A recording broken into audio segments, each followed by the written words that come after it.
ಏನು ಮಾಡೋದಪ್ಪ, ಊಟ ತಿಂಡಿಗೆ ತೊಂದರೆ ಅಂತ ಹೊರಟಾಗ್ಬಿಟ್ಟೆ. ಊಟಕ್ಕೆ ತುಂಬ ತೊಂದರೆ ಆಗಿತ್ತು. ಅದಕ್ಕೆ ಅಲ್ಲಿ ಹೋಗ್ಬಿಟ್ಟೆ. ಅದು ಮತ್ತು ಒಂದು ಬೆಡ್ರೂಮ್ ಮನೆ ತಗೊಂಡಿದ್ದಾರೆ. ಕಾಲೇಜು ಲಿವಿಂಗ್ ಲಕ್ಸುರಿ ಲಿವಿಂಗ್ ಮಾಡ್ತಾ ಕಾಲೇಜಲ್ಲಿ ಸೇರ್ಕೊಂತಿದ್ದೀವಿ. ತುಂಬ ಜನ ಕೋಟಿ ಕೊಟ್ಟು ಆ ಗಾಳಿ ಬೀಳ್ಸ್ಕೊಂಡು ಬಾರ್ಕು ಉಯ್ಯಾರೆ ಇದೆ, ಚೆನ್ನಾಗಿದೆ.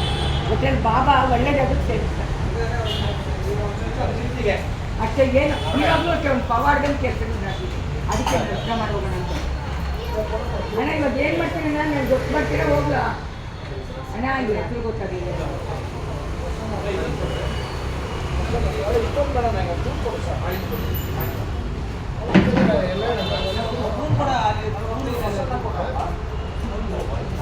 ಡಾಕ್ಟ್ರೆ ದೂರ ಹೋದ್ರು ನಂಗೆ ಇಲ್ಲಿ ಬೆಳಕು ಇವಾಗ ವಿಚಾರಿಸ್ಬೇಕು. ನಾನು ಇಲ್ಲಿ ಬರೋದೇ ಅನ್ಕೊಂಬಿಟ್ಟಿದ್ದೆ. 2 ತಿಂಗಳಲ್ಲ ಇಲ್ಲಿ ಈ ಕಡೆ ಬರಲ್ಲ ಅನ್ಕೊಂಬಿಟ್ಟಿದ್ದೆ. ಇಲ್ಲಪ್ಪ ಅಮೆರಿಕ ಯಾರು ದುಬೈಗೆ ಹೋಗಿದ್ದೀರ? ಅಲ್ಲಿ ಅವೆಲ್ಲ ಬಂದಲ್ಲ ನೋಡೋಕ್ಕೆಲ್ಲ ಮನೆಗೆ. ನಾವೆಲ್ಲೂ ಹೋಗೋಕ್ಕಾಗಲ್ಲ. ಆರಾಮಾಗಿ ಇರೋ ಕಡೆ ಸುಮ್ಮನೆ ಇದು ವಯಸ್ಸಾಗಿದೆ. ಒಬ್ಬರೇನಾ? ಇವಾಗ ನಾನು ಗೊತ್ತು ಮಾಡ್ಕೊಳ್ತೀರಾ ಇಲ್ವಾ? ಅಲ್ಲ ಇವಾಗ ಟ್ಯಾಕ್ಸಿ ಮಾಡ್ಕೊಡ್ಬೇಕು ಅಷ್ಟೇ. ನಮ್ಮ ಮನೆಗೆ ಹೋಗಲ್ಲ ಏನೂ ಇಲ್ಲ ಅನ್ಬಿಡ್ತೀರಾ ಬಿಡಿ. ಎಲ್ಲಿ ಹೋಗ್ತೀರಾ? ಹೆಂಗೋ ಬಾಬಾ ಕರ್ಕೊಂಡು ಹೋಗ್ತಾರೆ.